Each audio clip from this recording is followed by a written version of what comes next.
following is a special Cairo 7 SEAFAIR presentation. Ladies and gentlemen, the curtains have opened here in one of Mother Nature's most beautiful theaters, and you're about to feast your eyes and ears to an extravagant show. Seattle gathers here today for the 56th time, celebrating the highlight of another summer in the great Northwest. And for 21 years, Cairo 7 has been proud to bring you this amazing show. The beautiful blue waters of Lake Washington are the stage. Mount Rainier looks down approvingly as we, the citizens of this, the high-tech capital of the world, display that daring, fun-loving spirit that makes our area so special. Over the next 7 hours, you'll witness the annual race of the world's fastest boats. You'll see the world's greatest pilots and powerful fighter jets as they streak across the skies and across your screens. You'll see amazing stunt airplanes. You're about to experience a never-ending panorama of excitement. And as we speak, thousands continue to flock into this grand and scenic outdoor theater.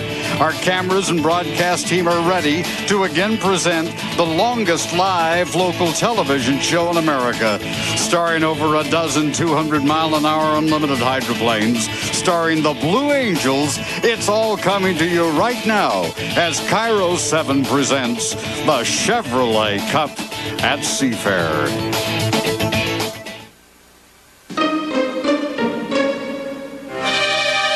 The Hydros have been quiet all year, but now they're ready to rumble.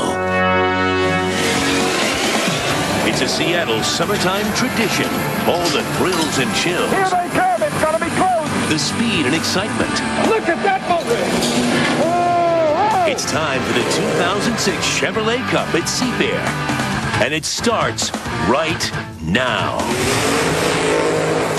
The 2006 Chevy Cup at SEAFAIR is brought to you by your Northwest Chevy dealers, Chevrolet, the official vehicle of SEAFAIR, and by Southwest Airlines, the official airlines of SEAFAIR.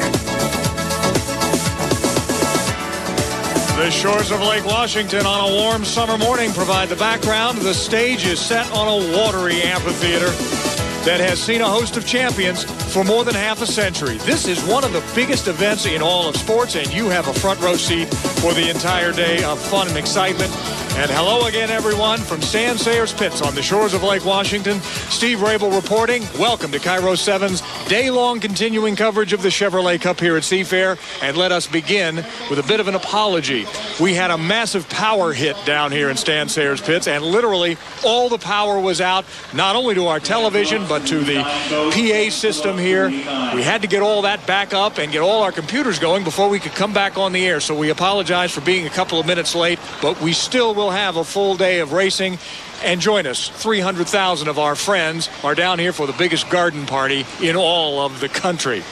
Again, thanks for joining us today and joining me up here in the pits to talk about the races and to serve as our color commentator as he has for so many years, hydroplane racing legend and Motorsports Hall of Fame member Chip Hanauer. And Chip, I hope the downtime here because of the electrical problem isn't an omen of things to come today. No, it's just the opposite. I got good news for you. You know, I was a boat racer for 150 years, and when everything looked perfect on race morning, everything went to heck.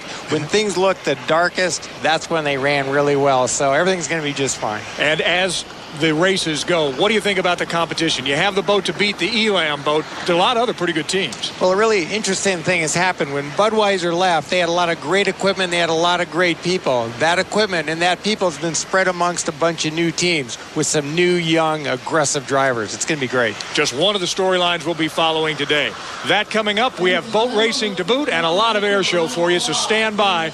More from Stan Sayers Pits as the Chevrolet Cup from SEAFAIR is just getting started.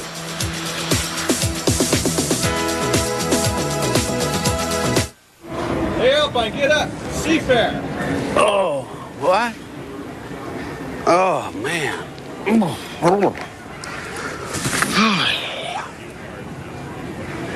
Good morning. Chris Oppon here with the Mike's Hard Lemonade Fan Cam. Sunday, SEAFAIR, you know exactly where we are, down at the races. Couldn't be a better day. This year, I thought I'd be smart.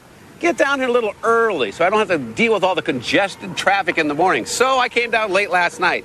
But apparently, at the Mike's Party House, there's a rule that if you're not here by 2 a.m., you don't get to come in. You got to sleep outside. So here I am. Mike's Hard Lemonade. Cold, hard, refreshing. Kind of sounds like the way I slept last night. And again, you're looking live. The log boom is set up. The finger piers are here at Stan Sayers Pits, and we're set for some racing in just a couple of minutes. Again, because of the power surge down here that knocked everything out for a time, we are a little bit behind time. So we want to fill you in on what we have for you today. Lots of racing, certainly, in the air show. We will be getting and introduce you to, along the way, Mike Fitzsimmons and Pat O'Day, who are at the start-finish tower, which is to my left down here, just north on Lake Washington Boulevard. Bill Rocky, Guard Swanson from our sports department are down in the pits. They'll be bringing you all the stories from the drivers and the boat camps today. And of course, Chip Hanauer and I will be up here to kind of organize it all and to tell you about the air show. The great Blue Angels performance is coming up later this afternoon as well. So lots to get in, lots of racing to do. Racing that happened yesterday that we will be bringing you today in its entirety on videotape.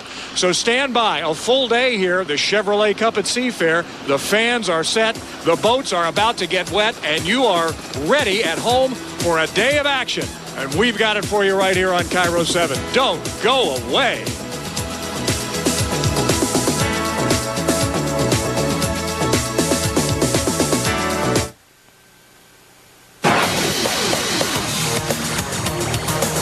It's time to do some unlimited hydroplane racing, Heat 1A. And how about a throwback to the old days? The only piston-powered boat in the field. How will it do?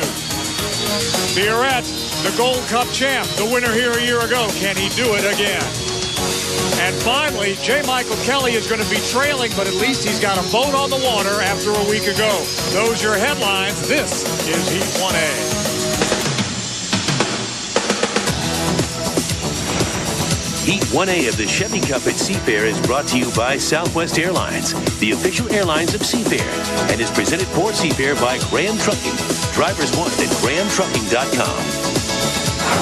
And the boats are making their way to the course. Here is your lineup for Heat 1A. The Acura of Seattle, U3.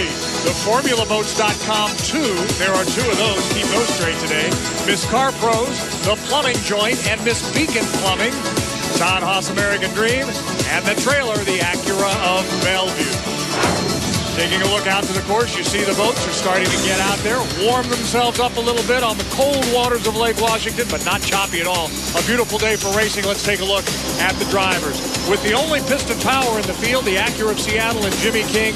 Ed Cooper has a fast hull here, Mike. He surely has, and Jimmy has been pushing it very well, driving this boat as well as anybody ever has. This boat is an outside threat. The question is whether that great big V12 can run with the turbines on this short course. Bill Rocky is in the pits. Does Jimmy King think he has a chance out here, Bill? You bet he does, Steve. He actually was neck and neck with Dave Billwalk in the final last week until a battery failed. Yesterday, they went 150. This morning, they found a couple more miles an hour and turned a lap at 152. They will need all they can get.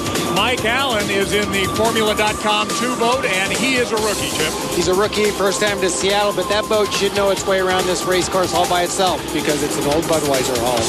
This is an interesting story here. Chris Bertram is a young guy. Mike and Laurie Jones are back in racing. They put it together for just the Tri-Cities and Seattle runs. Got this rig together to bring her back out again on Lake Washington. First time we've seen them in a couple of years. Chris Bertram is a young driver with a lot of promise, and he's got a lot of boat with a lot of speed.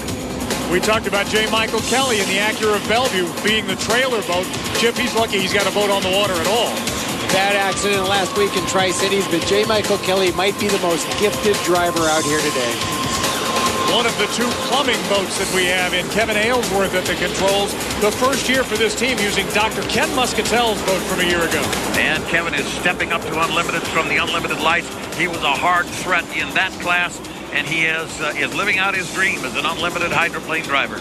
Here's the other of our plumbing entries, the Beacon Plumbing boat, Jean Thierret, and Chip, all we could do was talk about him in glowing terms a year ago.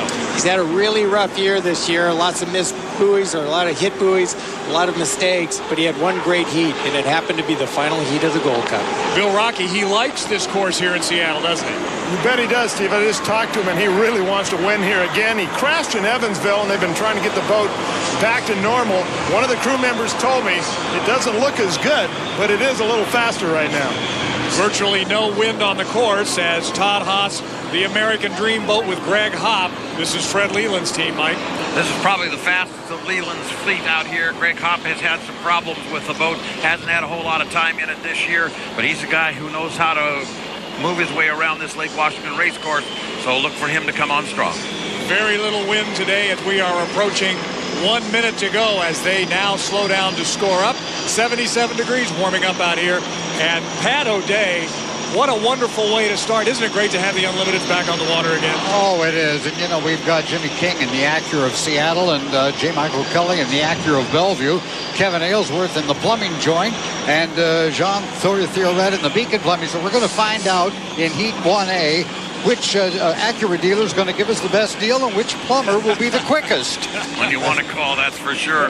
Right now, nobody very quick as they're going up to the upper part of the course with 35 seconds. And Chip, they're always pushing the early side on this. This looks like an ugly start to me, Mike. The boat on the inside there, I think that's Mike Allen, who's really early. You got boats spread all over the race course. They ought to be all lined up. This is pretty ugly. They're way off on power. Time is still ticking down. Their run to the start-finish line from the north turn on this race course is a short run.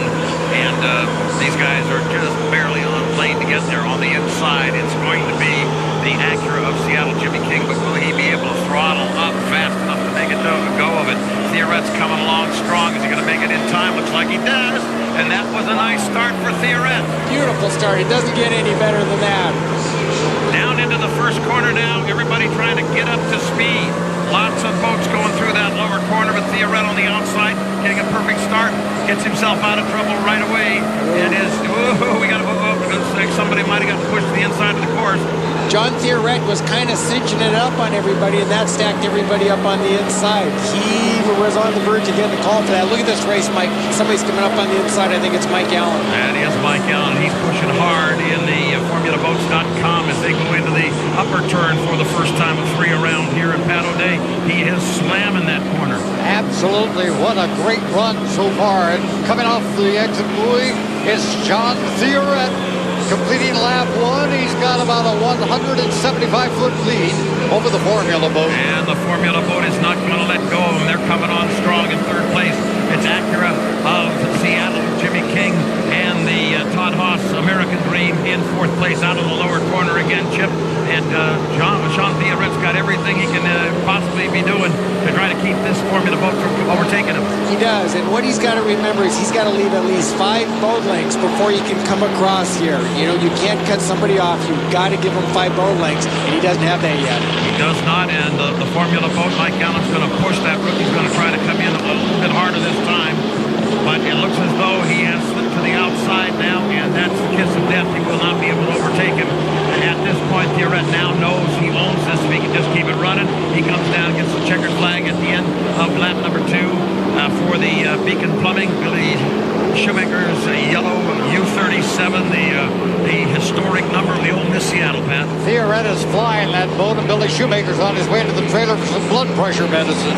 No doubt about it. Through the corner now comes the FormulaBoats.com to Mike Allen, the rookie, giving a good account of himself. And Chip, I like the way he drives. Push up, let him know you're there, but this is a preliminary heat. Don't do anything stupid. He did, and I wouldn't be surprised if his radio man came on the radio and said, you know, just back out of it. Let's take the second. Let's take those points and move towards the final. John Theoret has had a lot of problems getting through these preliminary heats without hitting buoys or jumping guns, but this one, it looks like it's clean. The French-Canadian slowing down through the corner, trying to give himself a nice wide berth. And here he comes down to take the checkered flag, and Heat 1A of the Chevrolet Cup belongs to Jean Theoret in the U-37. That was a beautiful start. He hit that right on the button. Second place overall down to the start-finish line is the FormulaBoats.com too. Mike Allen, the rookie. The winner at Valley Field, by the way, as a rookie, so he's already felt the checkered flag a couple of times.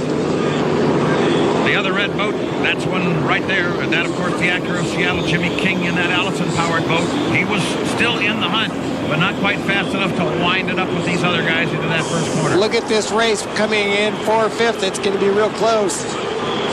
And and it's going to be the 13 boat, the Acura Bellevue with J. Michael Kelly. That's got to feel good to finish a heat after he went upside down and doggone near came down on top of the old boy Alberto over in Tri-Cities just a week ago. Well, it looks like he got a 4th place finish, and that's great when you consider that he was the trailer boat, meaning he had to let everybody else start ahead of him. But the other boats were up there so early that for a trailer boat, that's the best case scenario. You know, Mike, we're going to have a real problem, I think, with these Formula boats when they both get in the same heat. I just don't know how we're going to be able to tell these Formula boats apart. They both are that old Budweiser red, and I just don't know how we're going to tell them apart. One of them has a long snout, the cowling, and the other one does not. Now, if they take that cowling off, then we're going to have a problem. Did you say I had a long snout? No, I was referring to the red boat. Okay. Chip, the U5. What Chip now? Chip, never mind. The U5 has that saltwater snout that sticks way out over the cockpit, and that's how you can spot Jeff Bernard and differentiate him from Mike Allen. Because those two boats look exactly the same, and I tell you, I'm really excited to see Jeff Bernard come, because remember, he had that great provisional heat last year. Well, let's see what he can do in a real piece of equipment. And so there's the equipment, the Miss Beacon Plumbing, and it did the job for John Theoret in Heat 1A. He wins it. FormulaBoats.com 2 is second. Acura of Seattle, followed by Todd Haas, American Dream, Acura of Bellevue, the Plumbing Joint, and Miss Car Pros bringing up the rear of Heat 1A. To the award stage now, and SEAFAIR's Dan Mortel. Thank you. Welcome to the Chevrolet Cup at SEAFAIR Award Stage. Here to present the award for Heat 1A is Rob Graham. Thank you. Hey, this guy is just one awesome driver. It is Canadian, John Theoret, right? I hope I did that right. But he's just one heck of a driver. We're sure glad he's here. Coming all the way from Salinas. Thank you. Well, folks, this is a real nice way to start off the weekend, you know, for the Beacon Plumbing boat. Thank God for the first win, first heat. And we're really excited of this win on Saturday, and it's really nice to be here. Thank you. That John Theoret. Heat 1A in the books from yesterday. When we come back, Heat 1B, you're watching live Cairo 7 coverage of the Chevrolet Cup at SEAFAIR.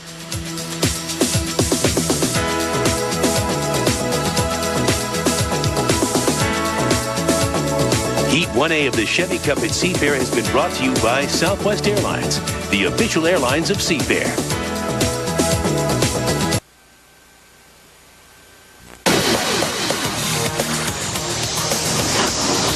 Heat 1B, let's take a look at the storylines we'll be following in this race. We've got last week's winner in the Tri-Cities, the Elam boat, clearly the class of the field. Can they do it today?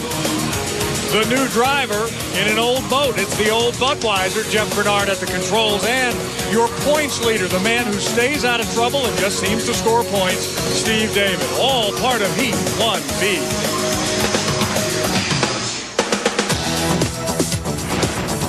Heat 1B of the Chevy Cup at SEAFAIR is presented for SEAFAIR by KeyBank, proud sponsor of the KeyBank Air Show. And taking a look now at your draw for Heat 1B, the Elam Plus, the U1 boat, Graham Trucking, FormulaBoats.com, that's the #1 boat. Oh boy, Alberto. Todd Haas presents Fairweather Masonry and the Miss Lake Ridge Paving, both the U99.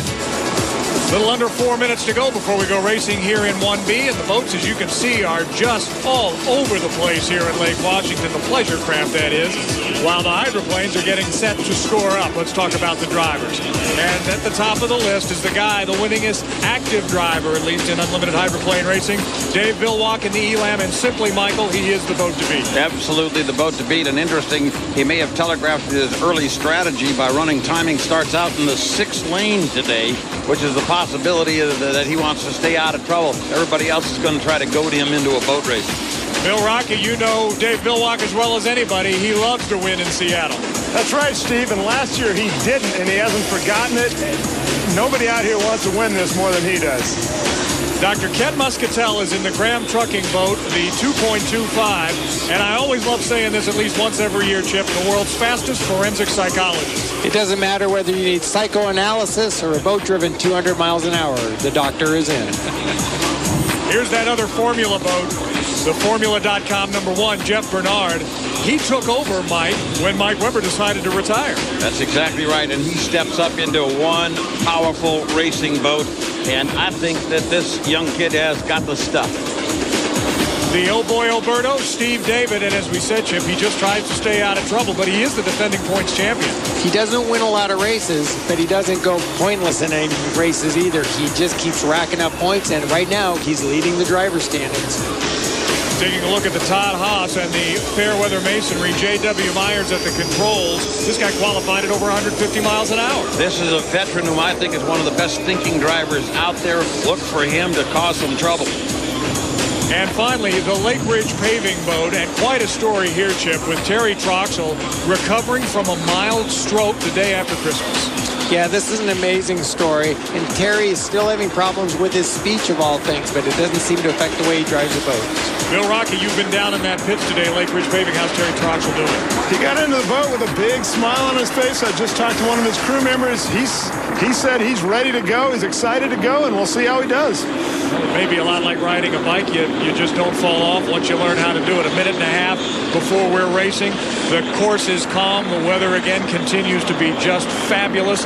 And Pat O'Day, more good boat racing coming up and a couple of very fast boats. Yes, and with the aerodynamic improvements and the technological improvements, as you look at the ELAM, you are probably looking at the finest unlimited hydroplane ever built.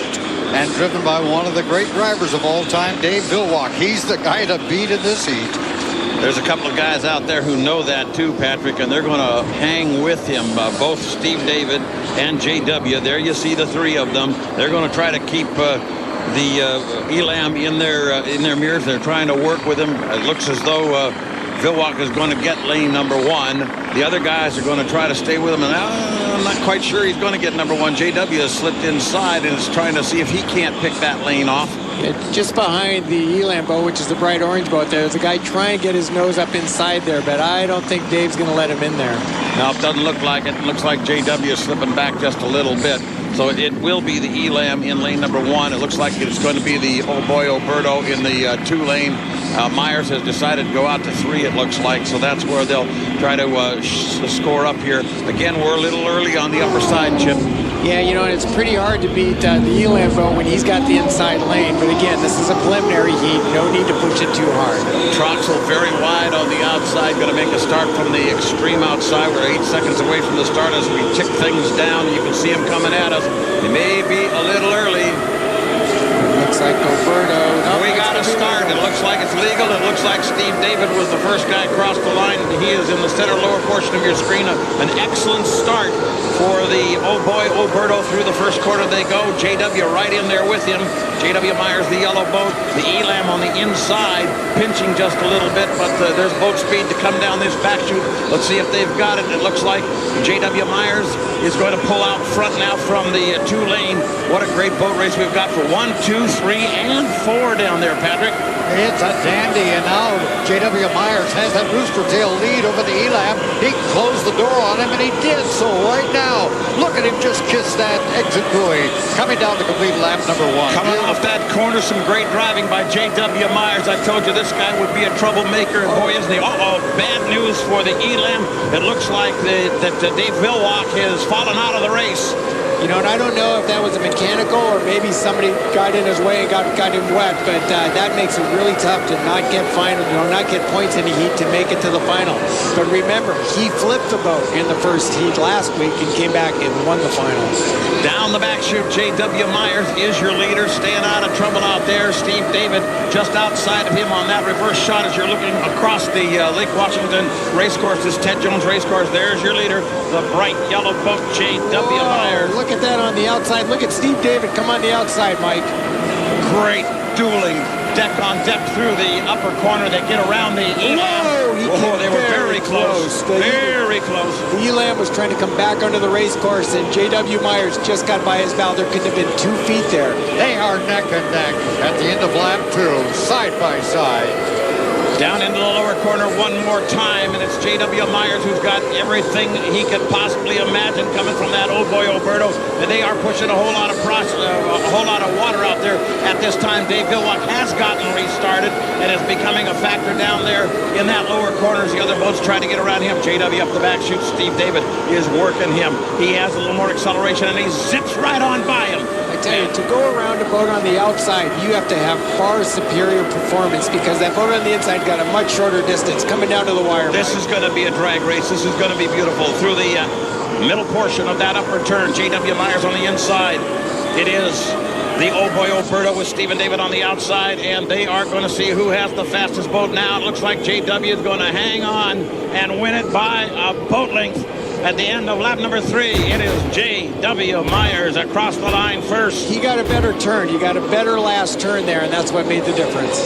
Now the question, of course, is what happened to the Elam, and is anybody in trouble over it? Jeff Bernard finishes 3. You know, Terry Troxel back from a stroke and racing again finishes number 4. Mike, it tells me that he might have gotten wet because if there was a mechanical failure, it wouldn't have magically fixed itself and him allowed to come back on the race course. So I have a feeling he got wet. And I think number 5 is going to be Graham Trucking with Ken Muscatel. And he gets the checkered flag. Boy, I'm sorry we weren't able to see what happened to Dave Villwock. He got a bad start. He was late at the start and was coming up from behind people, and that's really when you can get wet. And if memory serves me correctly, gentlemen, with the exception of the time that Dave actually turns the boat over and still wins, he was winning. He won every heat that he had participated in this year until this time. And Chip, you said earlier on in the day, there's always seems to be something, especially here in Seattle, that comes up to bite Dave Villwock. Yeah, this is on the other hand, he's had more success here than almost any other driver except the greatest, Bill Munsey. And if he wins here on Sunday, he's going to tie Bill Munsey for the all-time winningest driver here in Seattle. Bill Rocky continues on in the pits for us. Bill, take it away. With Matt Gregory's telling J-Dub where to go here. Matt, pretty good win, huh? That was a great win. J-Dub, there you go, cut it. Hang on one sec, guys. All right, Matt's a little busy. He's trying to get J-Dub into the right dock here. That beat J.W. Myers, of course. The Todd Haas Presents Fairweather Masonry boat. Our winner. And still coming around as these boats wind down. We're still going to be watching for the Elam as well. But there is your winner. And a great race driven by J.W. Myers. J.W. Myers grew up racing outboards right here in Seattle, the Seattle Outboard Association, where Billy Schumacher came from, I came from, and this is a big day for him to win here in Seattle. Big victory for J.W. Myers, and Dave Villwock is returning back to the pit area, and he may have something to say when he gets in as to what perhaps it's that he experienced in this heat. Listen to this. The lap, the race speed average, 155.714 miles an hour. That is impressive. When you think of that Dave Villwock, I believe, qualified at 157. For J.W. Myers to race at 155 is remarkable. Speaking of J.W., let's head back down to the pits. Bill Rocky's got your winner. Hey, J.W. Myers, what a win for you. Great way to start. Yeah, I was really worried about Dave. He's got a fast race boat, and, they've done a great job all year to get the Todd Haas guys up front here and doing well. To put a heat win together was great. Really helps to win the first one, too, doesn't it? Yeah, well, the problem is the 4 o'clock show tomorrow. All right, J.W. Myers, the winner of this heat, guys. But first things first, let's get to some awards here. Here are the official results now, Heat 1B. And J.W. Myers wins it in the Todd Haas Presents Fairweather Masonry. Steve David in the Oh Boy Alberto. But look all the way down at the bottom. That's the stunner. Dave Villwock finishes in last place in the Miss Elam Plus here in Heat 1B. Back to the award ceremony and SEAFAIR's Dan Mortel. Thank you. Welcome back to the Chevrolet Cup at SEAFAIR Award Stage. Here to present the award for Heat 1B from KeyBank, Jim Peoples. Hi, I'm Jim Peoples. On behalf of KeyBank, I'm very pleased to be able to present J.W. Myers and the Todd Haas Fairweather Masonry boat, the trophy for Heat 1B. Thanks, J.W. And you're looking live here on this Sunday morning at the G-Boats circling the course here at Stan Sayers Pits, an exhibition again in preview of the racing yet to come. We've got live racing all day for you here on Lake Washington. The G-Boats are making some noise, and we've got more unlimited action. You saw the heats from yesterday. When we come back, live racing, unlimited hydroplanes on Lake Washington.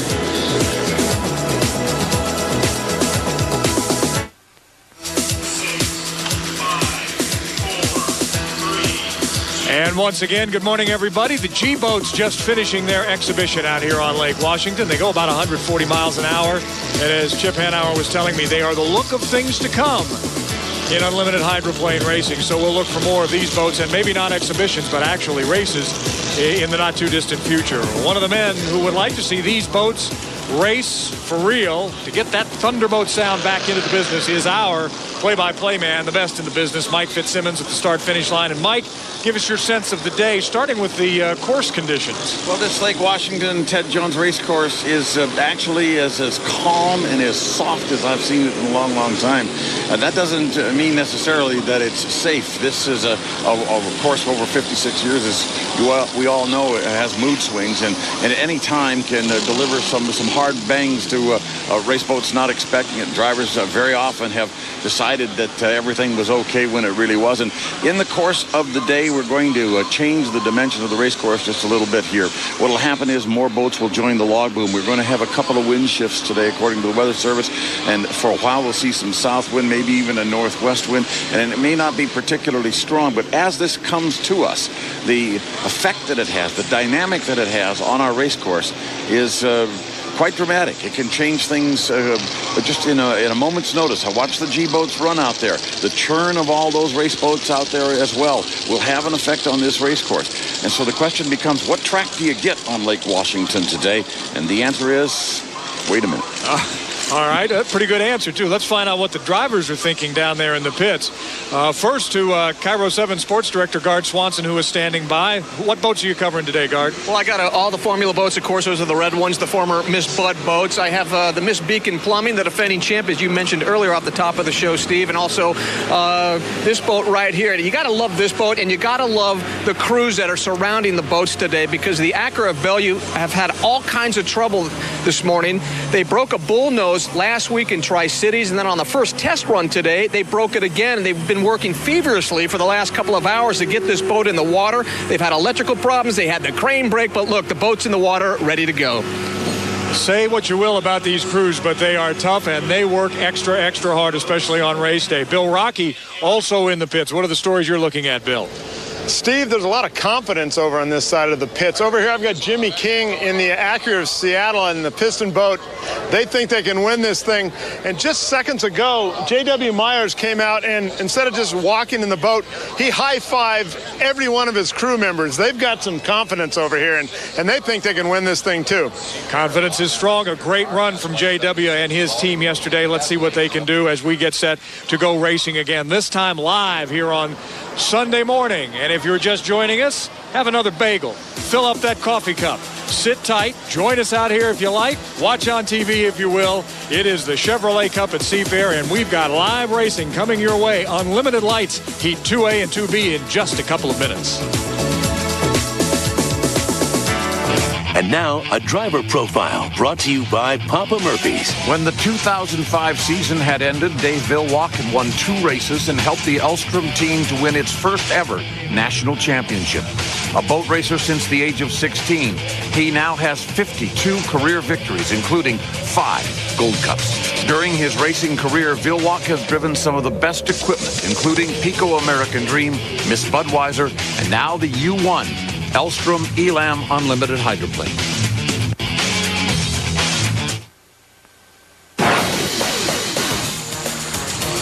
We're back to live racing today, Heat 2A, and here are some of the stories we're looking at. J.W. Myers won yesterday. Can he make it 2 heats in a row? How about piston power? We've got that for you, a throwback to the old days. And we've got one driver who's doing double duty today.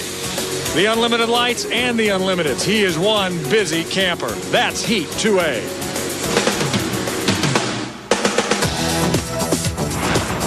Heat 2A of the Chevy Cup at SEAFAIR is brought to you by IHOP. Remember what fun tasted like? And is presented for SEAFAIR by 76. Quality Pro Clean Gasolines.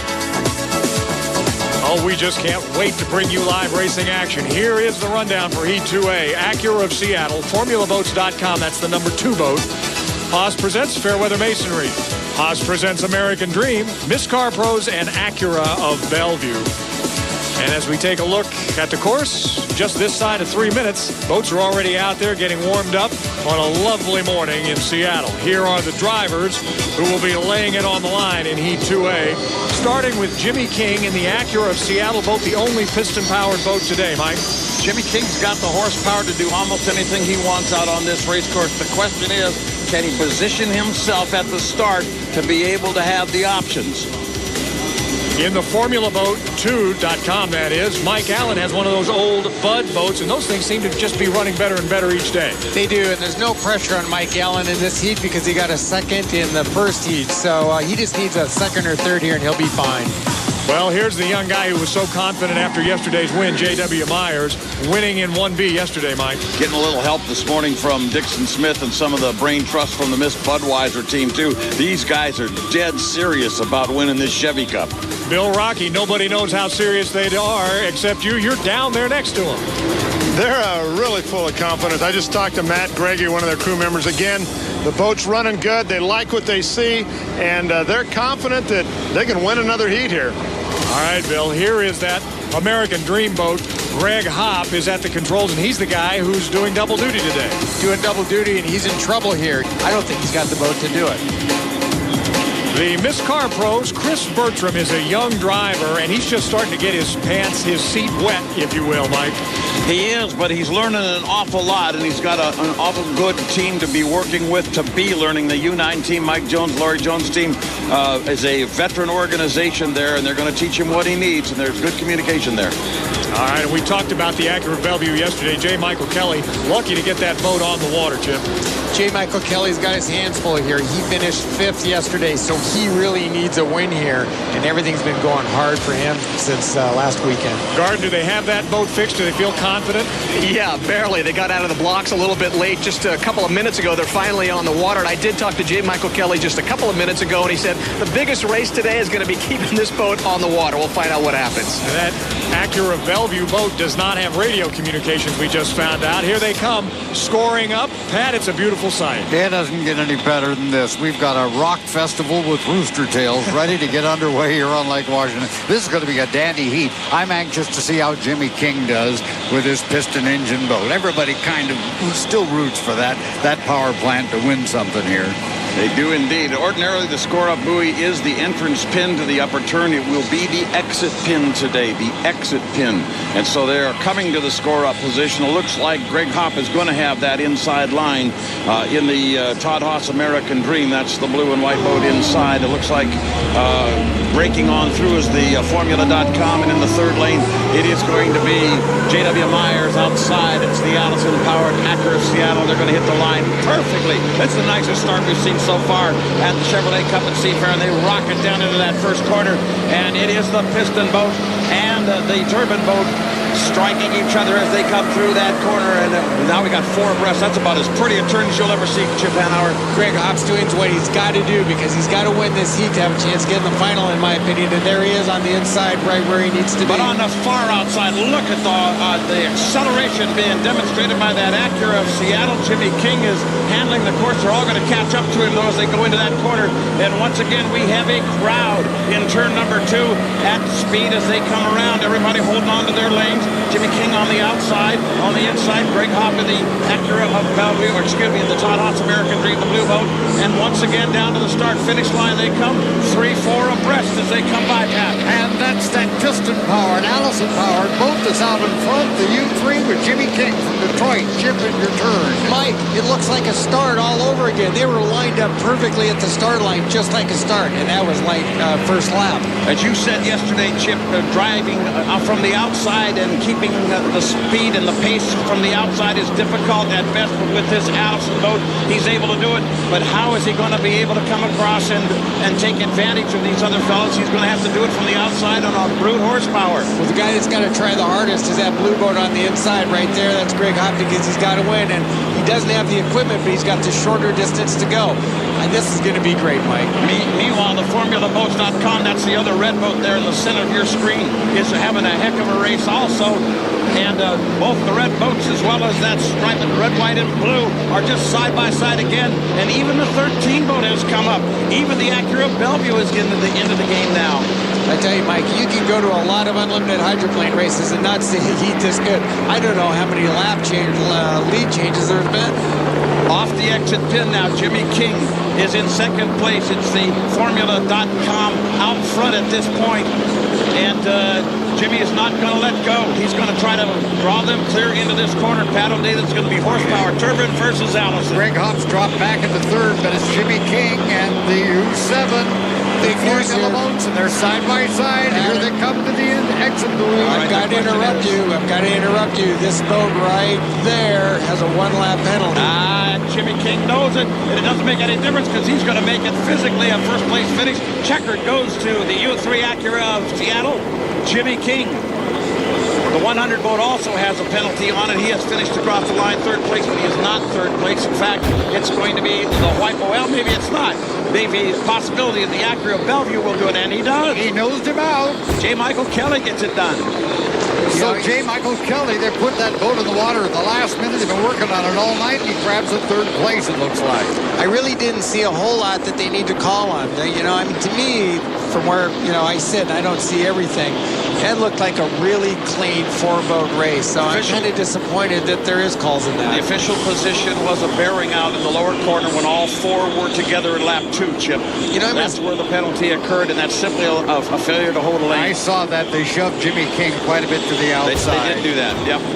Well, it's too bad because that was a really pretty boat race. And Greg Hopp, he did everything he had to do. He did, Greg Hopp did the best he could.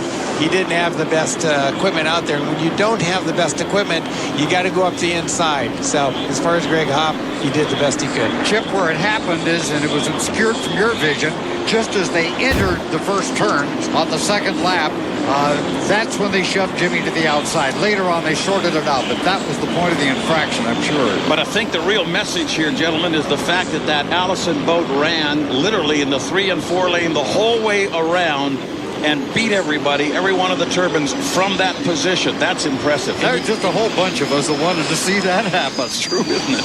And the guy that's going to take the most notice of that is Dave Villwock, because this piston-powered boat has been a boat that, it's feast or famine. Sometimes it's just not even in the picture. Okay, here we go, coming into the corner here.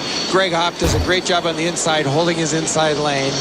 But on the outside here, well, frankly, I don't see it. I don't see the problem because you can see there's a lane right here. So the boat that got wet, he did that to himself. Everything here looks good to me still looks good. Everybody's holding their lane. I'm sorry, I don't see it. I don't see it either, but that's the direction that the officials had called for down in that corner. It just looked to me perfect. Everybody out their lane. Let's take another look. Okay, everybody's holding their little lane. Hop nearly hooks there as he goes past that yellow buoy. But if you look, there's the buoy. There's the next buoy. There's a line. I think he stayed in his lane. These boats, there's some distance There's a little bit, and that is as close as they get, and apparently that was the call right there. Well, I agree with you, Chip. That was just close deck-on-deck racing. That's racing, and it's like in any other sport. The officials shouldn't be calling it too close. All right, guys, let's head down to the pits and find out what the winner thinks. Jimmy King, he's with Gard Swanson. Rocky, Jimmy, it was a great heat, and he did it on the outside. Yep. What we tried yesterday didn't work out for us, so we gave it a shot from a different angle, and seems to be working out for the Acura of Seattle. That was one of those heats where it wasn't over till it was over. Everybody was in it there the whole way. Oh, yeah. The Formula boats are running real well, but the Cooper family with Acura Seattle behind us this weekend, I think we got something for them this afternoon. Big news, you got first place, you got the points. That's the important part. We got the points. It don't count till Sunday afternoon. Steve, a lot of guys rooting for the Acura of Seattle and that piston engine out here. All right. And thanks very much, Bill Rocky. My mistake. Going to you. We'll be getting to Gard in just a couple of minutes. But it is a great sight to see and to hear a piston-powered boat. But the other thing we've got to get sorted out here is this whole penalty situation, Chip. Yeah, and I have to say, I don't agree with the call. I think in football, you got to let them play. There's some pushing and shoving. In basketball, there's a little pushing and shoving. And I tell you, I think Greg Hopp did the best job he could. Mike, okay, Chip, they straightened out the call. It was not for a bearing out. It appears that the Formula.com struck the entrance pin. Okay, that makes a lot so more that sense. that is the penalty. Not that he caused a problem for one of the other racers on the track, but that he struck a pin, which of course you cannot do. Because, you know, I would have used that replay that we showed in a class of unlimited hydroplane driving to show that this is how four boats should get through a corner, respect each other, give each other room. So I've straightened it out. Let's go back down to the pits. Tell me exactly what happened out there. Apparently, you got penalized a lap because of a lane change. Yeah, evidently coming up for the start, the 100 is inside of me. And when you throttle down with these things, the tendency is for the boat to shift out. So he throttled down. I went out with him. And when we came back in to grab our lanes back, that's when they made the call. But we both did it, so I don't know. Correct call? I can't say. They were up in a helicopter. From my stance, I don't know. Pretty tight race, wasn't it? It was very tight. That was four of us down the back straightaway, deck to deck. A lot of fun, though. Exciting. A lot of, yeah, plenty of excitement. All right, good luck in the rest of the day. I think, Chip, you've heard that sound in drivers' voices before, that deck-to-deck racing, and let's take a look at it. Look at this coming up to the start. Well, let's see if we can see what happened here. He said it's a lane change before the start. Everything looks good. See how everybody's lined up nice and straight, so everything looks good there. Everything continues to look good. Everybody's holding their lane. There's a lot of room right here between boats, so I still don't see a problem. See, this is after the start, though. I don't You're coming out of the first turn. Okay, here he comes. Now, see right here, see how he's drifting out there? Oh, we just got away from it. But yes, he did start to drift out. It didn't look huge to me, though. It didn't look huge, but they've been watching this fairly closely across the United States this year, real tight. There's been an awful lot of monetary penalties handed out in the course of this season thus far in 5.5 races, and that's pretty tight officiating, I'd say. Now, when Mike talks about a monetary penalty versus a lap penalty, what he means by that is the official can look at that and say, well, it really didn't influence the race, so I'm going to fine the guy $1,000, for example, but I'm not going to take the race away. If you do something flagrant enough that it impacted another boat's ability to race, then he's going to give you a penalty. All right, guys. Well, that is live racing here on Sunday morning, and here are the unofficial results. We'll make sure we get the official ones as we get back, but Acura of Seattle, the piston-powered, wins it with FormulaBoats.com. As unofficially in second place. Miss Car Pro's third. Fairweather Masonry, American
the drivers.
We're getting close. We are getting close. We are getting close, and the drivers are in their boats. And in fact, now we see boats going into the water for our Heat 1B. But look again at our list.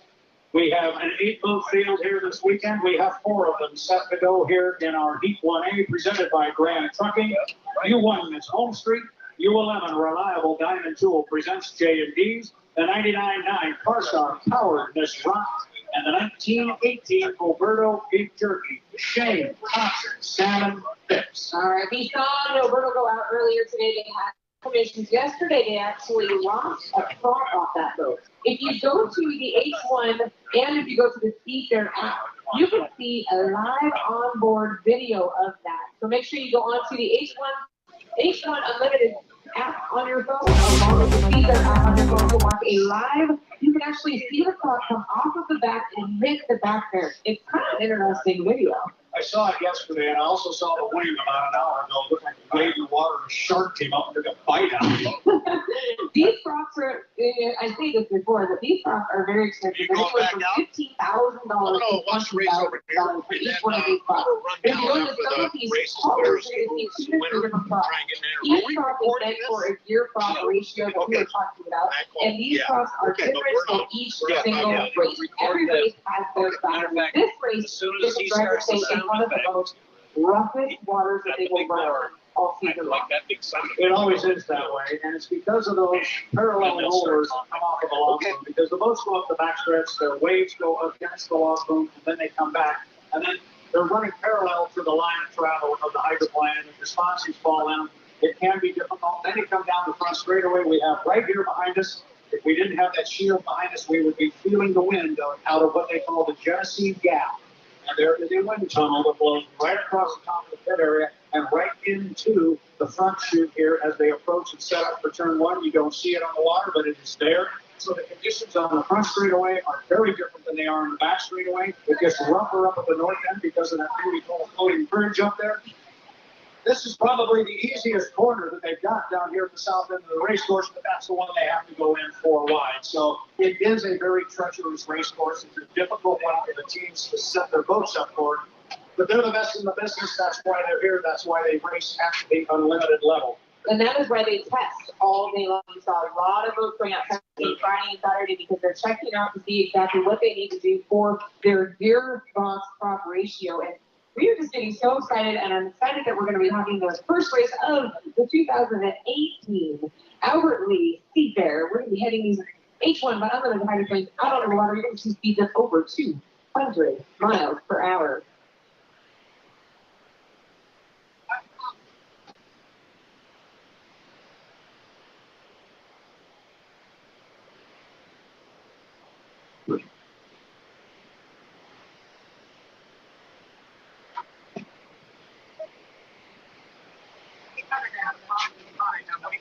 Okay, coming up. I'm going to try and run and get rid of that umbrella.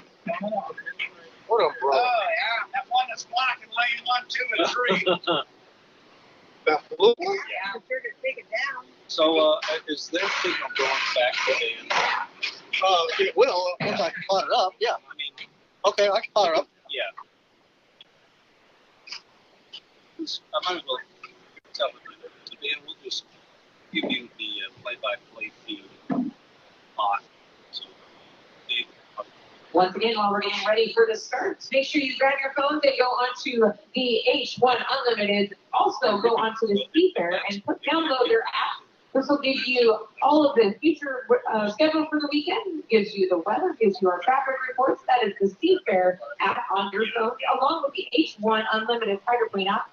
That is where you can see some live onboard camera footage. It is so much fun to watch. And like I said, yesterday, unfortunately, Alberta lost it, and there is a great onboard camera view of that. So while we're waiting for the start of Heat 1A, make sure you grab that app on the H1 Unlimited. Also, look for the SEAFAIR app.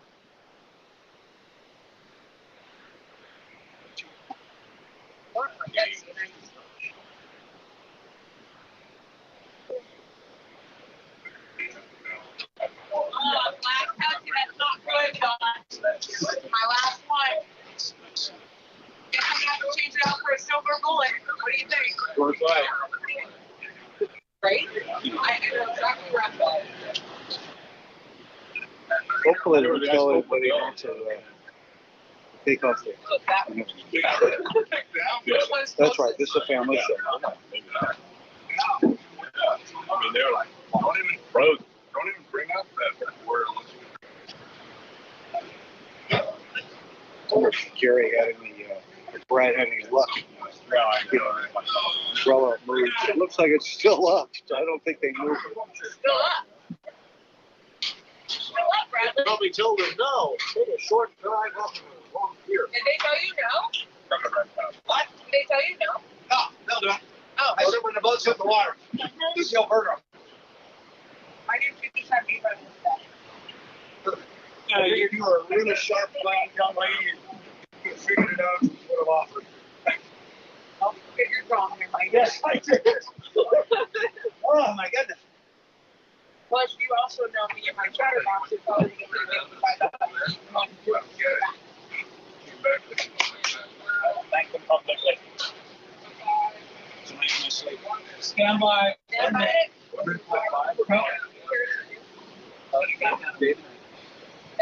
Okay, I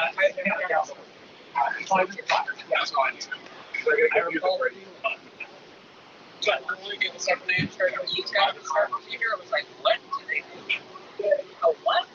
And then what? And then the flag was up. You're going to read this intro. They'll pot it down. It started as soon as you hear it because it's too loud. Then you get 10 seconds. Yeah.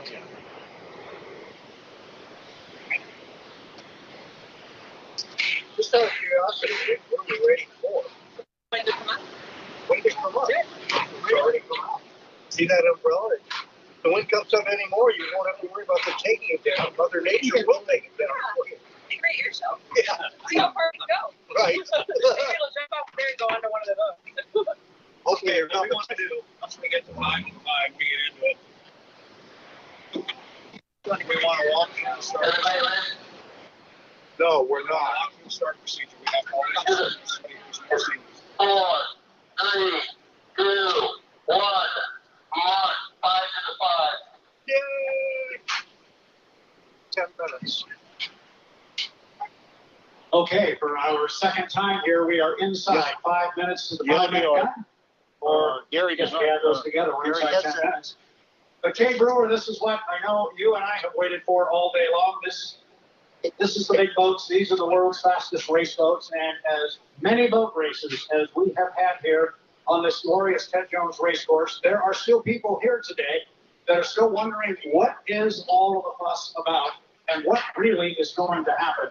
So I think together, you and I ought to kind of walk through the start sequence. And we've started that start sequence now. We do a countdown. Everything is on the clock. We do a countdown from 10 minutes all the way down to 0. And in 9 minutes and 10 seconds, we hope to have 4 of the fastest race boats in the world on the starting line, approaching about 160, 165 miles an hour, just as the clock strikes 0. They're heading down to that first corner. But a lot has to happen before we get to that point. The boats can't come out on the race course until the 5-minute mark. Correct. So we are at 8 minutes and 50 seconds. So they got 3 minutes You're going to start seeing all of the crew members are going to start jumping off of the boats. We're going to get these drivers ready to head out onto the water. They are strapped in. The drivers are going to drop the lid. At that point, the drivers are going to go ahead and start the ignition and head out onto the course. All drivers must go out of the pits and hang to the right. Then they must go around turn 2, and we call it what it is, and also scoring up. They'll go down the back stretch. Then they must come across the start finish line. So they will do that in the 5 or the 4 minutes preceding the 1 minute gun. And that is called the milling period. Now, the boats can cut the race course during that time. And remember, as we've been saying all day, these boats do not have assigned lanes to run in. They fight for their lane. And there are rules about that. You can't cut in front of somebody. You have to give them a certain amount of overlap. If we need to get into the detail, it's 5 boat lengths during the first 4 minutes of the 5 minute period. It's 7 boat lengths when you get to the 1 minute period. Which is basically a rooster tail if you're trying to figure out how they figure that out when they're out on the course. So there are rules to all of that. Now the boats can cut across the race course. They can cut from the back stretch to the front stretch at the top end of the race course, meaning up toward the north, up toward the floating bridge turn, and then down here in the bottom half of the race course toward the south end, the boats can cut from the front stretch to the back stretch. And once they reach the entrance buoy of the north turn, before they come down to the start, whichever lane they are in at that time, that is the lane they must hold all the way to the start-finish line, and at that point, standard overlap rules apply. 7 boat lengths, or to your point, a full rooster tail, and the officials always tell them, it's 7 boat lengths, make sure you've got 8 or 9, because nobody wants to have to cut it close. Exactly. We do have officials out onto the course. These officials are watching very carefully. If you notice, we have 2 helicopters up in the sky. Those are our eyes in the sky as well. Those are officials that are watching it from the overhead. It is a much easier view. They're videotaping as well up there. So those videos will be on the H1 site and the SEAFAIR site later. But we got eyes in the sky, we got eyes in the water, we got eyes on the beach to make sure that those 7 boat length overlap rule does apply more. You're exactly right. Coming up on 1 minute, 30 seconds to the 5 minute mark. So some of this sounds a little bit confusing if you've never seen it before. We'll walk you through it this first time. Once you've seen it, it's not as difficult as it looks. It'll all make sense when you see it. Now, I've got to give a little bit of a shout out here to my friends down there on the Alberto Beef Jerky trailer. You have the big umbrella up in the air. Alberto folks down there, thank you very much for dropping the umbrella. We can now see lanes 1, 2, 3, and 4 up at the top end of the course. Thank you, Alberto, for pulling down that bumper chute. Much appreciated. So, we're inside 1 to the 5. We are so close to watching these boats just line up and turbines and head out onto the water. Iron Shot and Brad, are you? You know I am 45 seconds away. Buckle up, Seattle. Our love affair with H1 Unlimited Hyperplane Racing is about to begin. All right, race fans, you get ready because we're going to bring out the first race of H1 Unlimited Hyperplane Racing. We are less than 30 seconds to get 5 minutes ago. Coming up on 25 seconds. We've got some swimmers in the water, folks. If you can help us out down here and up along the shoreline. If you have swimmers in the water, we cannot run if they are in the water. If you can help us out, come back across shore. That is for their safety as well. It is an insurance rule. Inside the countdown to the 5 minute mark. 5 minutes. All right, here we go.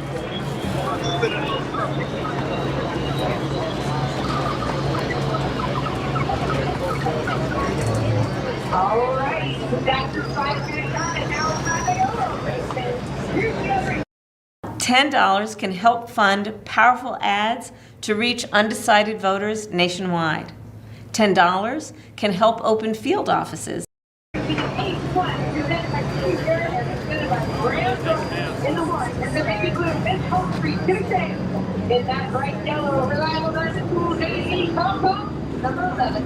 The 99.9 Hard Star, powered by KISW Rocket, the young gun rookie Aaron Stanton, in the 1918 in silver, the Calvin. Speaker Days, the Hourly Appliance, proud sponsor of the Hourly Appliance Speaker Hub. The start of P1A is just a few minutes away. Speaker reminds you that for your safety and the safety of those around you, everyone must be out of the water when the hydroplanes are on the 10 Jones race course. Now it's time to get ready on the water and enjoy the world's fastest race boat. Heat 1A presented by SEAFAIR and Grand Trucking. Now, let's do the play-by-play, Brad. Thank you very much, Dave. We're in 3 minutes and 50 seconds to our start. As I say that, Aaron Salmon comes around the point that we so affectionately referred to 30, 40, 50 years ago. Full Shaft Lagoon. That was when we ran the Marlin Power. And now it's Turbine Power. All four of our Turbine Power hydroplanes are on the water. Shane, Thompson, Salmon, and Phipps. Now comes the race before the race. And I make this comment a lot, as we talked about earlier. This is Heat 1A. You can't win the Alderley Alliance from SEAFAIR. Now, right now in this heat, you can certainly lose it. If you don't want to do something stupid now, you want to get points. Exactly. Why you're saying that is because they have to have a certain amount of points to make it into the final. As soon as we watching tomorrow after Heat 10A, we are watching Heat 1A as Jimmy Shane goes into turn number 1 with that baby blue brand new straight code. Yeah, we talked about you don't want to do something stupid here. You just want to get points. But that blue boat halfway up the backstretch, Jimmy Shane wants to win this. He just in a battle with Andrew Tate for national high points. He's got a big gap to make up. He needs to win every time he is on the water. So our boats are spread out right now. Here's our first course cutter. Jimmy Shane coming across the race course. You notice, Dave, he's coming across from the back stretch to the front stretch, but he did that up at the top end of the race course in a legal maneuver. Exactly, and these, if you watched our qualifying earlier and our testing earlier, you would have seen us do that same move. They were out there making their game plans, and we are going to see Tom Thompson follow right behind him in that reliable tool and big ease up to number U11. And check out what Cal Fitz is doing in that Alberto. He might be taking a little bit of a different game plan. These guys are going for game plan number 1. And you and I were talking about it earlier. Everybody's game plan of game plan A was taking laps for lane 1. Who do you think is going to get it, Matt? We're about to find out here. Even Aaron Salmon gets into the mix a little bit. He will cut the race course at the top end. So far, nobody's gone all the way up to the north turn. The exception, I think Shane's going to go all the way up there this time. 150 to the start. No score up buoy here, so that they don't have to worry about staying behind the buoy at a particular time. However, the boats must maintain at minimum 80 miles an hour on the race course. There are strobe lights right above the top of the air scoop. If that light comes on, look at the two boats cut the course now to come in behind Jimmy Shane. Look for Shane to park the blue boat in lane number 1. 120 and counting, Dave. Look what Cal Fitz is coming on hot on the outside. So he might try and take over that lead, but he must go all the way around and he must get that 7-boat lane before he comes over and tries to take lane number 1. But that boat's beautiful. Right in there. Tom Thompson stuck in the middle. He might get quick. 1 minute, and unfortunately the boat in a bad position right now is Aaron Salmon. As we're inside 1 minute, he is way up the backstretch and he is having to slow way down. And we've lost the 11 now. Tom Thompson has fallen off a plane down here in the lower corner. He got hosed down. He was stuck in between Shane and Cal, and he got hosed down, put out the fire. We saw it last weekend on the final heat, but he was able to get it started. You can see he's still coming out of that. He's trying to get it lit up and get back up. He has still 30 seconds to light that thing up and bring it around. Right now, he's not in the best position sitting in lap. He's in lap or lane at least 3 out there in the first turn. Not the place you want to be. Yeah, he needs to get out of there, or they may red flag this heat, but he's not enough and running now. He needs to be on a plane and get out of that corner. Meanwhile, with 15 seconds to the start, Salmon's going to be on the outside. It is going to be Cal Fitz in 2. It is going to be Shane in 1. And we are 5, 4, 3, 2, 1. Mark, we are racing here in Heat 1A, presented by Grand Trucking, and it's going to be Cal Fitz in the 1918 Alberto. He's getting down to the corner first, but he's got a lot of speed up to his left with Jimmy Shane. And he's floating it in the side of that lane, and look at who's coming out in the lead. It's going to be the home street boat, but I would not let go of that Alberto. They've had some issues. He's down. He is down, the Alberto. They had issues earlier, but it looks like he's going to have some more issues. Those gremlins are fighting over that Alberto, and Home Street looks to be walking away with the lead. But things could happen because look at Cal lighting him up and heading back out onto the water. But coming out of to turn number 2 is going to be your baby blue home straight boat. Here comes Jimmy Shane off the top of the race course. This one is all his right now. He's just got to find clean water. He's got Nick Bonaccini talking to him on the radio, telling him what's going on the race course and where he's going to get his best line through here. But he's got to keep the candle lit because Aaron Salmon is coming down in second place. I don't see Salmon making a run at him, but still Shane's got to run 2 more laps. Lower corner, lap number 2, Kane. It is, and Aaron Salmon is our 2018 rookie driver. It's only his 3rd race, but he's doing wonderful at 99.9. And we've got number 3 is going to be Cal Simpson, Lino Berto. Discovered that yes, it was a good start. Down the back stretch, it's going to be the one of the home street boat, Jimmy Shane, coming into turn number 2, Brad. Top end of the race for Jimmy Shane. Now our 2 boats that right now, the Oberto and the 11. The Reliable Diamond Tool presents J&B. They are both up and running, and I think they are both on the same lap.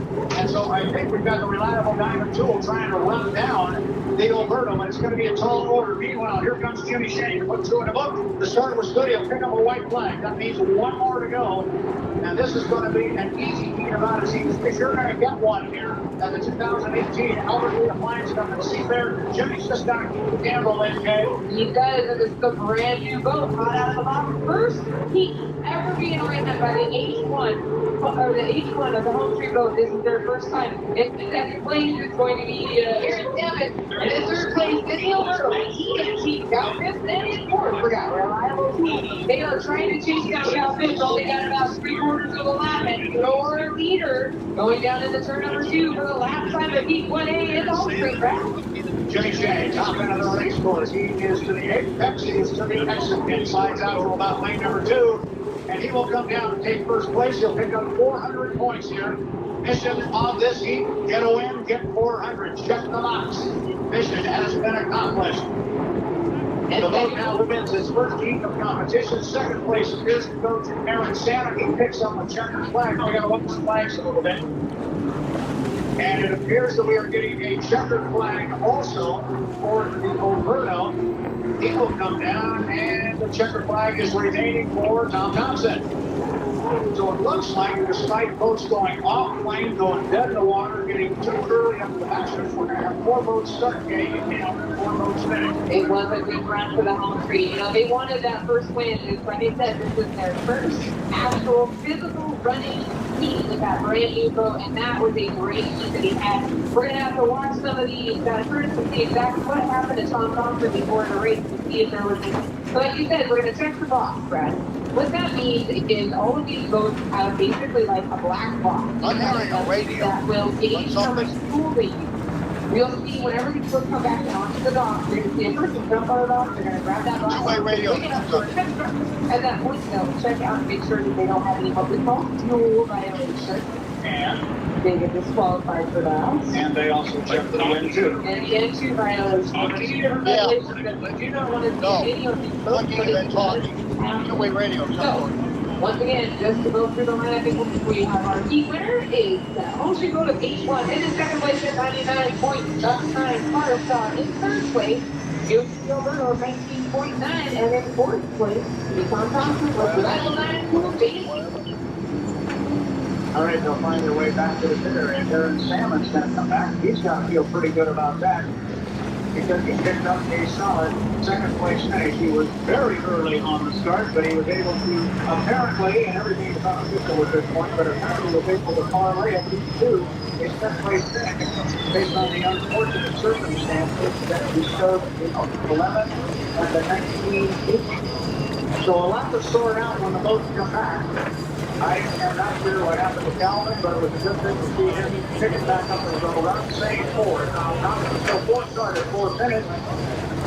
We'll wait until the results are official, but what we've got unofficially is first place to Jimmy Shane, driver of Miss Home Street. That is boat number U1. Second place, Aaron Salmon to the 99.9 Carstar powered Miss Rock, driven by Aaron Salmon. Second place, it'll be a minute. So third place will go to Cal Pitts, driving U1918 Oberto, and a fourth place finish for Tom Thompson, driving the U11 Reliable Diamond Tool, presents J&D. And there are going to be some questions about this one. There is already some conversation taking place. So So everything will remain as is on the water, and then the officials will take a look at some footage. So it's unofficial right now, but there are some questions being raised. There's a little bit of grousing on the radio, so we'll let them take care of that, and then they'll advise us what they want to do and how the official results are going to be. At this time, Brad's going to get his stopwatch and Sandy Danny's stopwatch ready because we got one more heat to go today. We've got heat 1B heading out onto the water here shortly. Some of our drivers are already in the water ready to go. They are getting strapped into these boats at a 5-point harness, and they've also got an oxygen tank and must that they work for them, and then they also do have their radio communications at this point. This is where they will check to make sure everything is right on cue. All right. You got to be here, so they're going to go first. Yeah, that's fine. Just jump right in. Like that screen, you can see. Stand by for the countdown. Stand by for the countdown. And we are ready for a countdown here for our Heat 1B. With 5 Graham Trucking. There we go. Now it's back up. Thank you. 4, 3, 2, 1, 5 to the 5. We only got 5 minutes. 5 minutes. We got it. Okay, how about we do this? Let's get it for a real quick second here, Gary. So we are inside 5 minutes to the 5-minute gun for our Heat 1B presented again live. So let's go through the lineup that we've got. We have our second fastest qualifier in this one, the U9, our current national height point leader, the Les Schwab Tire, driven by young Andrew Tate out of Walled Lake, Michigan. He's going to be joined in Heat 1B by the U12, the bright red boat, the Graham Trucking, driven by J. Michael Kelly. Kelly was our fourth fastest qualifier this weekend. Joining the field is going to be the Darrell Strong presents Painless Insurance, the U21, driven by Brian Perkins, and they have picked up an additional sponsor that we'd like to take a moment to mention here. Greg Werda and the Guild Mortgage Company has stepped up to help these folks, so they've got a little added incentive to run a little better here in our Heat 1B. That's the U21, and then rounding out our field, the bright orange 440 bucket list racing Dustin Eccles. It is Tate, it is Kelly, it is Perkins, and Eccles. And Kay started to allude to it when we were talking about the first heat, and we were talking about you just want to finish, which everybody did, and get Minutes before we leave the dock? Yes, we do. Nobody leaves the dock until the 5-minute mark. There are occasions when they will let the drivers leave prior to that. This is not one of them, so the boats must stay here through the entire period and come out at the 5 minutes. I don't know, I'm getting curious. Do you know what these drivers are doing in the cockpit of these boats right now? Well, yeah, I know I would be pretty sorry. But that's why I hold the microphone, they hold the steering wheel.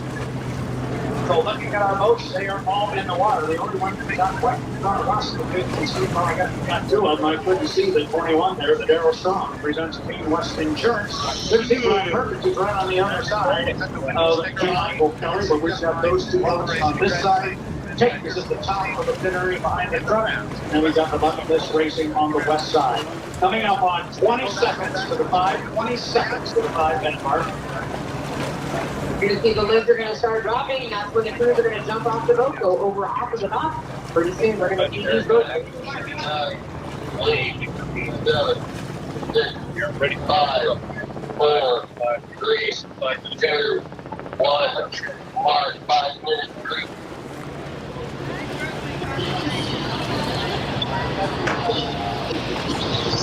Take me there again.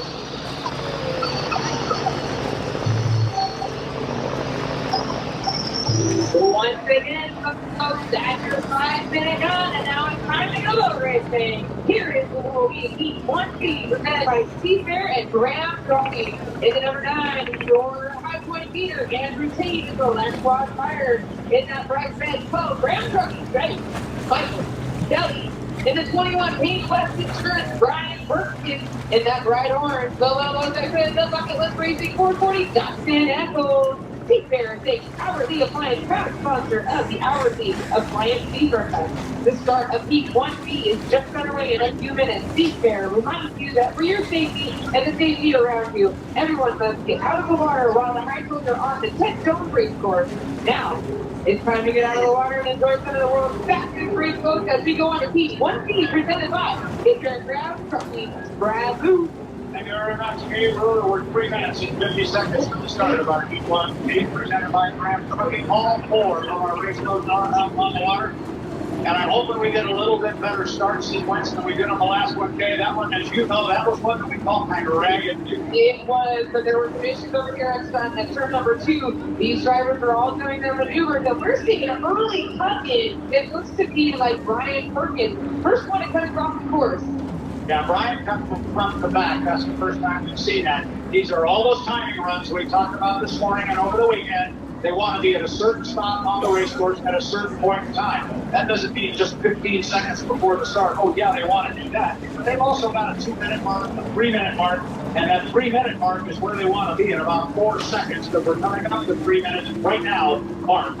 3 minutes to the start of Heat 1B. It's going to be interesting because we've got a couple fast boats out there. J. Michael Kelly is only his second race of the year, but he's trying to chase down points from Andrew Tate, your current leader in national high points. Brian Perkins, they were having some issues. They had some boat problems last year, some boat damage. Got it fixed, brought it back out here for SEAFAIR 2018.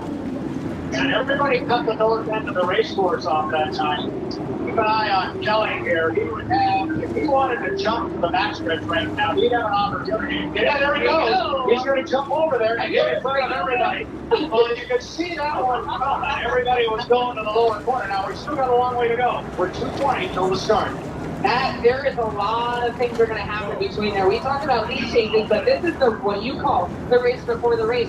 There's a lot of things that are going to happen. We are 2 minutes away from the start of Heat 1B. Yeah, they're going to have to go all the way up to the top end of the race course. It's going to be tough to get the lane swap right now. 2 minutes. 2 minutes to the start of our Heat 1B presented by Graham Trucking for SEAFAIR. And coming around turn number 2, and that bright orange 440 going to lead them back up their front stretch. And it looks like J. Michael Kelly taking his signature move on lane number 1. Yeah, he's going to come down here in lane number 1. Still got a lot of time here. There's 1:35 until the start. So I really like their position right now. But I believe the two white boats, it's difficult for me to pick it on the back, but I believe that is Brian Perkins that is coming down here. It is. It's Perkins that is right next to J. Michael Kelly. And so they're going to come all the way down, which means if Perkins is going to stay tight on the hip of JFK, that is going to put Mr. Tate in lane 3, because we know it's going to be on far outside, which means Tater's going to have to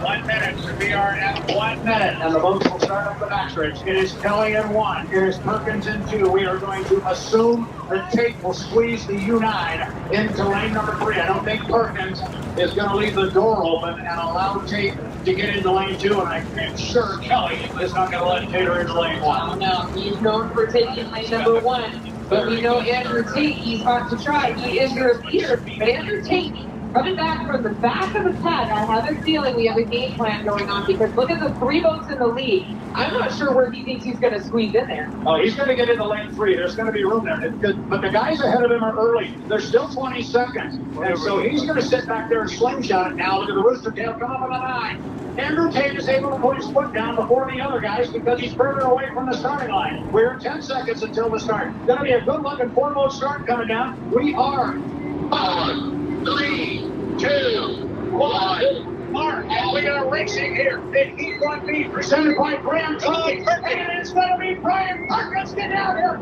He's got Tate right with him. And on the inside, it's J. Michael Kelly driving at 12. The Graham Trucking Tate. I don't know, J. Michael Kelly may not have much room, but here he comes. He's going to be your leader out of turn number 1. There is a great fight in that second place position. You can't see it behind the rooster tail of your leader, J. Michael Kelly, the Graham Trucking. First and second base.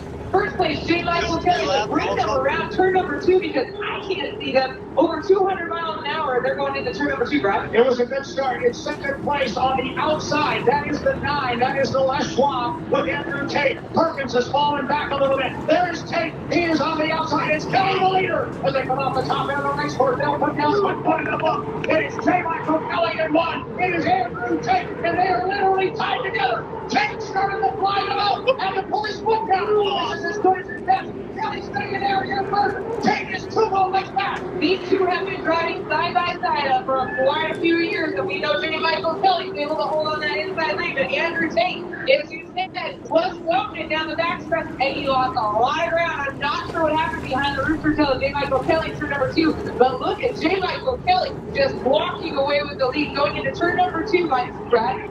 Yeah, this is not over. Don't you count out Andrew Tate just yet. But JMK, holy cow, they came out here and ran really hard this morning. It was indicative of a very good boat ride in some rough water. Here comes JMK. He's going to come down. Look to his right. He'll see the white flag. 1 to go. And he's got a rooster tail on Andrew Tate. Now watch Kelly fly the boat. He loves to put a lot of air into it. And he's got it right now. JMK is in control. So he heads for Stanley Corner. Got almost a rooster tail and a half. Over Andrew Tate, and like you said, he looked over and saw that white flag as well and said, I've got one lap to get J. Michael Kelly, and he's going to bring it down. It looks like Andrew Tate seems to be having a turn number 2 issues once again. He is not floating it like he did down the front stretch, but J. Michael Kelly, he is roaring down that back stretch. He's only got a half a lap to go. The checkered flag will come out, and that big grin of J. Michael Kelly is about ready to shine. Entrance man at the top end of the race course. There's the apex buoy. All he's got to do is come off the exit pin right there, slide down to about lane number 2. He will come down. Checkered flag flies. J. Michael Kelly. He will come down and claim first place in our Heat 1B. Sponsored by Graham Trucking. And the folks from Graham Trucking at the sponsors tent over here to our right go crazy. I wouldn't have guessed he would have been able to walk away from Andrew like that, but he did. Here comes Brian Perkins. He was in the thick of it for a few laps, or at least 1 lap, and then on the second lap he began to fade, but Perkins will come around and pick up 3rd place in the 21. Daryl Strong presents Payne West Insurance and bring Dustin Eccles around again. The kid is going to be consistent. He's going to pick up points and finish. We said how critical that was. It is, and you know, I was talking to Dustin Eccles earlier, and he said, you were Boat of the Year, voted in by H1 and by all of the peers. This is your 440 Boat of the Year 2017. Each year they're getting faster and faster, but my goodness, Heat 1B, that was a nail biter, Brad. I just want to ask the question of the fans here that have maybe not seen this before. That first Heat was not representative of how H1 Unlimited Racing is supposed to go. That's much more. When a race is supposed to look like it, oh, by the way, how important is the inside lane? It is very important, and like I said, it's a J. Michael Kelly signature move to race on the inside lane. Shortest way around the course, and here's your example of how a good start and a good race. Check out the Graham Trucking boys. They are shaking their hands, and here comes that beautiful Graham Trucking 12. And it was all due to the timing marks when JFK, with about 2.5 or 3 minutes to go, was coming down the front straightaway. Everybody was down here in the lower corner, and I said if he wanted to jump front to back, he could plant himself in lane 1. He did it. His radio man said go. He did. He got it. And I don't know that he could have driven around Andrew Tate had he been in lane 2. He also played it very conservatively at the start. He did not break the clock. That would have been Brian Perkins who broke the clock. He was on the line. If I break the clock, we mean the first guy across the start-finish line and a legal starter. JMK was back a bit. We didn't even see him coming down the front straightaway. But when they turned to one down the back chute, you got it. It was all red. It was beautiful sight for that Graham Trucking, and we are so appreciative of Graham Trucking Racing for all the sponsorship and everything they do for SEAFAIR. And look at the crowd is getting excited as J. Michael Kelly comes out and gives a big wave to the bleachers. Well, that team, as you mentioned at the beginning, this is only their second race of the season. Their first was a week ago over in Tri-City, and it did not go well. No. And actually, at the very, very end of the day, they wound up 3rd on the podium. But the way they got there was not by being terribly dominant of the competition.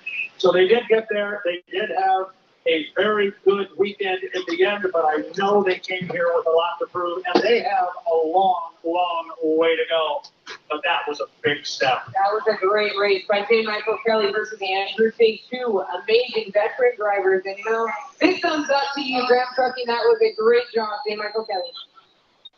And if we look on the dock there, I don't know if we'll see it, but figuratively, if not in reality, watch for Jimmy Shane to walk over there and say, oh, by the way, thank you. You just helped me with another 100 points in the National High Point standing because he was able to knock off Andrew Tate. Tate got 300 points. Jimmy Shane got 400. And that 100 points at the end of the year could make a difference because wasn't there that close they were between Andrew Tate and Jimmy Shane last year? It was like 232. I have been between first and second. And at that last race in San Diego, Andrew Tate made a mistake. He cut through the DMZ. He won't got 0 points. If he would have taken a third place finish, we would have had a different outcome. But we didn't, and that's why we go race. We would have never figured maybe that Aaron Salmon in the 99.9 Carstar powered Miss Rock would have been our second place finisher. He won anybody was. And that's why you've got to go out and run. But J. Michael Kelly just sent a message up and down pit road. We're here. We're here to race. Exactly. So, like we said, there's more racing tomorrow. Make sure you go onto your phones and download the SEAFAIR app. Don't forget to also download the H1 Unlimited hydroplane application. That is where you can find the point standings. That's where you can also find out our up-and-coming schedule for tomorrow. But don't go too far, because once again, we've got a lot more racing tomorrow. We're going to bring the Vintage back out. We've got the F1 West Coast. We've got the Jace Talks back out again. If you missed that earlier, make sure you come back to watch the Jace Talks. And of course, we're going to have our H1. We have more heat racing tomorrow, but tomorrow afternoon, we have all the finals. We do indeed, Kay, and I just pulled out the schedule for tomorrow, Sunday. But glancing back first to the Saturday program, P1B, we just ran where J. Michael Kelly was victorious. That is the last item on our schedule for today. So that concludes the program here at the 2018 Albert Lee Appliance Cup at SEAFAIR. Now we turn a glance towards tomorrow morning. Our gates will open at 8 o'clock tomorrow morning, and we will have activity on the water at 8:30. We will start with H1 unlimited hydroplane testing. So the boats that you just saw run, they will be on the water testing at 8:30. At 9:35, we will have another exhibition of our vintage hydroplanes. Our Grand Prix World hydroplanes will go testing at 9:55. We'll have at 10 o'clock the wakeboard experience, courtesy of Hyperlight in South Turn. And then at 10:40, we will have heat 3 of our West Coast F1 tunnel boat. So we will start right out of the gate with testing and racing from all 3 of our classes of boats that we've got here. It'll be a big day. For those of us that are curious, Kay, and I'm one of those from way back in the day, Sunday is race day. It is, and it's going to be a lot of fun. We saw a lot of side-by-side racing. There's the F1s this afternoon, you know, your boy Bertrand versus Matt versus Tyler. But Tyler, if you remember, came in early on that last heat, so we're going to have to go find out what happened for him and see if he'll be back on the course tomorrow. We will indeed, and I mentioned they're going to run their heat tomorrow morning. Heat 3, they're going to run it at 10:40. Then at 11:10, H1 Unlimited Heat 2A, 11:25, H1 Unlimited Heat 2B. So before noon tomorrow, every class we've got is going to be on the water, and they're going to be racing. Don't be late tomorrow morning. It is race day. I was going to say, you better be here early.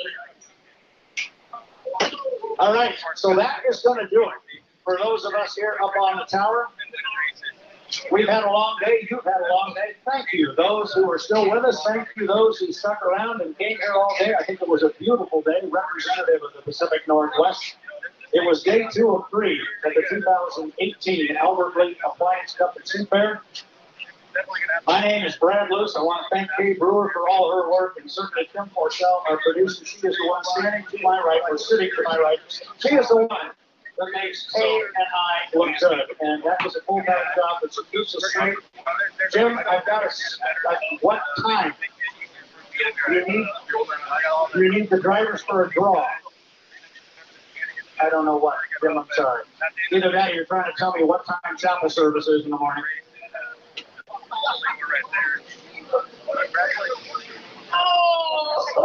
Ouch. Ouch, that one's got to leave a mark, Jim. So anyway, I'd like to thank Kay Brewer for all her help. This is the first time I have ever called. Metro presents A Tale of Two Wireless Customers.